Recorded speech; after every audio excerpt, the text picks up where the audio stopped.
হয়েছে। আমরা মুসলমান, এই যে ষড়যন্ত্রগুলো শুরু হয়েছে, এর মেইন কারণ হলো আমরা কোরআন থেকে মিনি বাঘ হয়ে আলাদা হয়ে ছিটকে পড়ে গেছি, যার জন্য আমাদের এই সমস্যাগুলো হয়েছে। The main speed of Islam at the knowledge, আমরা ইসলামের মূল শিক্ষা থেকে দূরে সরে গেছি, যার জন্য আমাদের এই সমস্যাগুলো শুরু হয়েছে।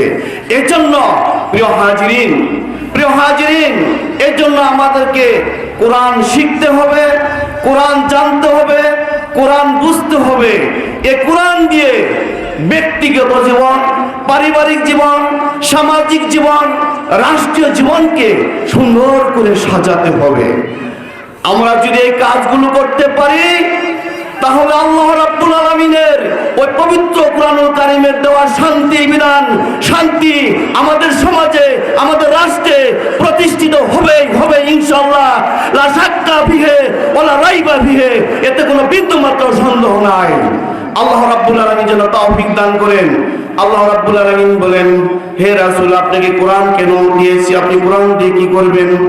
আল্লাহ রাব্বুল আলামিন বলেন, কিতাবুন আনজালনাহু ইলাইকা লিতুখরিজান নাসা মিনাল যুলুমাতি ইলান নূর। আপনি কোরআন দিয়ে কি করবেন? ওই অন্ধকারাচ্ছন্ন মানুষগুলোকে আপনি কোরআনে আলোকিত করবেন, আর ওই জাহান্নামের রাস্তায় নিমজ্জিত মানুষগুলোকে আপনি কোরআনে আলোকিত করে তাদেরকে জান্নাতের উপযোগী করে তুলবেন। সুবহানাল্লাহ। এজন্য আমি আল্লাহ রাব্বুল আলামিন আমাকে কোরআন দিয়েছি। এই কোরআন আমাদের সমাজে আর কি করবেন? লিতাহকুমা বাইনান নাস। এই কোরআন দিয়ে আপনি মানুষের মাঝে বিচার কার্য পরিচালনা করবেন।